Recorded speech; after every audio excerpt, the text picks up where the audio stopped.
So let's do this example. So we want to approximate the integral from 1 to 2 of x squared dx using 4 trapezoids. So here we're going to use n equals 4. And we're basically going to use kind of the same method. Let's first start off by finding delta x. Remember, delta x, which is our width, is going to be b minus a over n.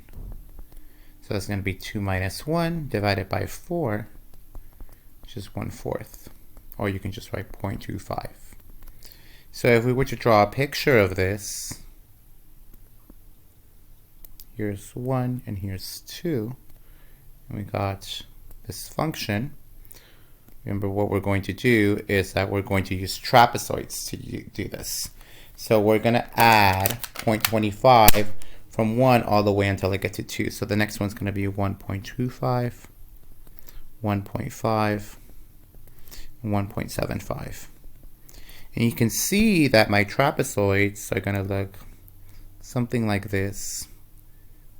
Right, again, it doesn't need to be perfect. And then, so there you see all the trapezoids. Okay, and now all we got to do is just go ahead and plug it into our formula. So again, one thing that you can do is, especially if you forget the formula, you can easily find the area of all of these individual trapezoids. You don't need to do it using the formula, but I think the formula does save you a little bit of time. So remember, in order for me to do that, all I got to do is use the fact that the trapezoid, so I'm going to say T4 because we want 4 subintervals, is going to be equal to, and if you go back up, you can see the delta x, 1/2 delta x, oops.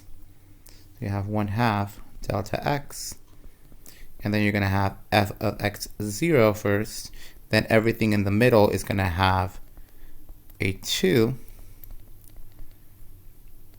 and then you're going to keep going up until you get to the very last thing.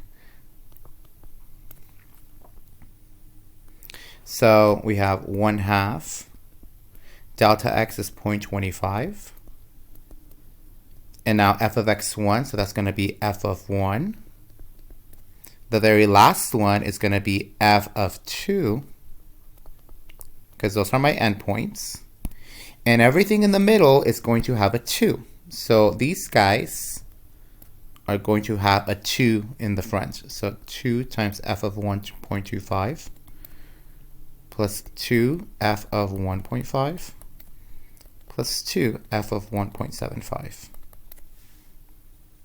All right, so let's go ahead and do that. So 0.5 times 0.25, that gives me 0.125. And then I'm just going to put in all of these guys into my function. And remember, my function in this case will be this x squared. So you're going to have 1 squared plus 2 times 1.25 squared plus 2 times 1.5 squared plus 2 times 1.75 squared plus, and then just 2 squared. So again, remember in the formula we had the 2's, and if you want to know where the 2's come from, remember in the first video I derived the formula itself. So now let's put this into our calculator. So 1 plus 2 times 1.25 squared, 2 times 1.5 squared, 2 times 1.75 squared, and then 2 squared.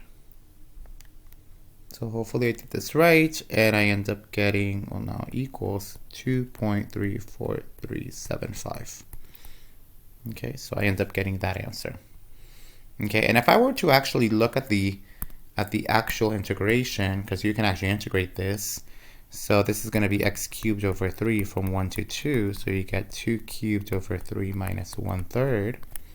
So 2 cubed divided by 3 minus 1/3, you end up getting 2.33. So you end up getting 2.3333. This is the true answer. Here's our approximation. So you can see that we're actually not that bad off. Okay. All right. Let's go ahead and do this other example. So let's approximate the area under the curve of f of x equals e to the x squared from 2 to 5 using 4 trapezoids. So we're going to do the same thing. Let's start off by finding delta x. That's b minus a, so 5 minus 2 divided by 4. That gives me 3/4, which is 0.75. All right, so now what we're going to do is let's go ahead and split this up. So now you may not know what e to the x squared looks like. It doesn't really matter. You can just say this is what it's gonna look like. And then let's divide everything. So this is gonna be 2.75. Okay, so and then 2.75, we're gonna add another 0.75. That's gonna give me 3.5. And then 3.5, add another 0.75, that's going to give me 4.25. And then we go all the way to 5. So that's kind of how you can check that we got it all right. So here, you don't need to necessarily have to draw the trapezoids if you really, unless you really want to visually see them, right? Okay, so remember that in order to use trapezoid rule, right, T4, we're going to have that 1/2 delta x. So 1/2 delta x in this case is a 0.75. And then the first guy, which is f of 2, is going to stay there.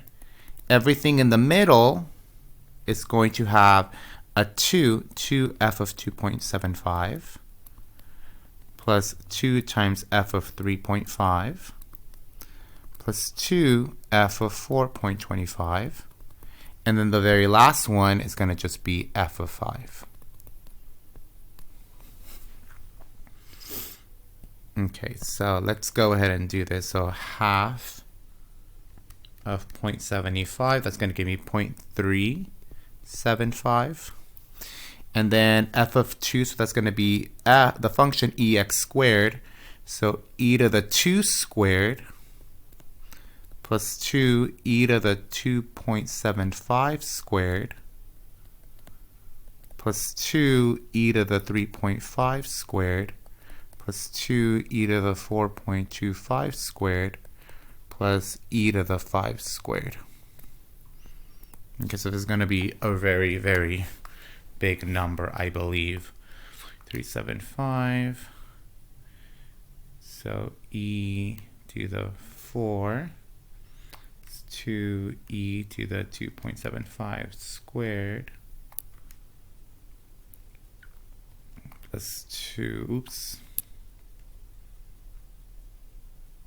plus 2e to the 3.5 squared plus 2e to the 4.25 squared. Okay, I hope I did this right. E to the 25. Okay, so I get a really ginormous number, okay?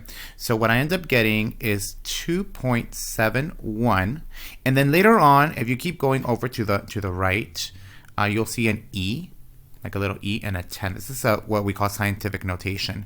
So in other words, we write this as 2.71 times 10 to the 10th power, okay? So it's a really, really huge number. So if the number is really, really big, it'll give it to you in scientific notation. And obviously, e to the x squared is a really, really big number. And actually, here we can't really compare it to the true answer because that would require us to take the antiderivative of something that looks like this. And unfortunately, we actually cannot take the antiderivative of this at all. So this is actually really, really complex, so you can't quite do that. If not, it's impossible. So that's why we do it numerically. All right, now let's look at this very last problem. So as a pot of tea cools, the temperature of the tea is modeled by a differentiable function h for t being between 0 and 10. So where time t is measured in minutes and temperature h of t is measured in degrees Celsius. Values of h of t at selected values of time t are shown in the table below. So use trapezoidal sum with 4 subintervals to estimate the integral from 0 to 10 of h of t dt. And what exactly does this mean? All right, so what we're going to do is notice that they don't give us a function at all. Instead, what they give us is a table. So they gave us kind of like from 0, starting from 0. Let's just do it this way. So we're going to start from 0, and we're going to end all the way to 10. So we know that in this case, we know that this is going to be some sort of continuous function. At least I hope it is. Well, because if it's differentiable, it must be continuous. So it must look like something like that. So we're going to go ahead and use trapezoidal sums. Now, the problem here is that we don't have an even number of subintervals. Instead, what we have is just these weird numbers that they don't even go hand in hand. So we're going to just use the numbers that we have. So 2, 5, and 9. So 2 is around there. Oops. So 2 is around there. 5 is a little further down. 9 is a little bit down here. And we're going to use these guys instead. All right, so now they're not going to be super, like, great. But, you know, we got to work with what we have. So here, our delta x is going to be super weird. All right, so here our formula is not going to be good because notice our delta x's are different for every single subinterval. So we have to take these areas very separately. So we're going to take the integral from 0 to 10 of h of t. Okay, so dt. So how are we going to approximate this using a trapezoidal sum? So the first thing that we're going to do is let's start off with the very first guy. Remember what we're going to do is let's look at the height of this guy, or the width. The width in this case is 2. Okay, so the width of this guy is 2. So it's going to be, so remember the formula, let me actually do it this way. So formula for a trapezoid is 1/2 times delta x, and then we're going to multiply this by f of x 0 plus f of x1. Let's just say it like that. So you're going to have 1/2. Delta x in this case is this distance from 0 to 2, which is going to be 2. And then we're going to add f of 0 plus f of 2. So that's the first guy. Now let's look at the next one. So this guy is going to be 1/2. The distance from 5 to 2 is 3. And then we're going to add f of 2 plus f of 5. Now we're going to look at this next one. So the distance between 5 and 9 is just 4. So we're going to have 1/2 times 4 f of 5 plus f of 9. And then the very last one. So the distance between 9 and 10 is just 1. So we're going to have 1/2 times 1. Okay. And now what we're going to do is we're going to take f of 9 plus f of 10.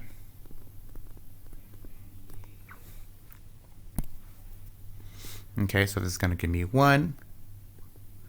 F of 0, we know what that is going to, well actually it should be h of 0, not f. So the f should actually be an h. I made that mistake. So that's going to be 66. F of 2 is going to be 60.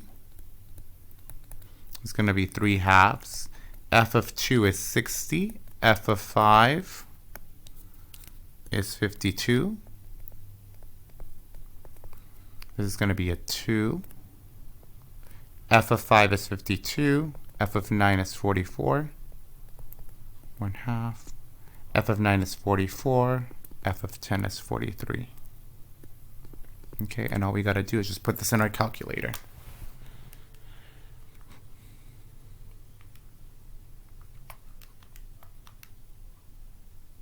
It's 3/2, 60 plus 52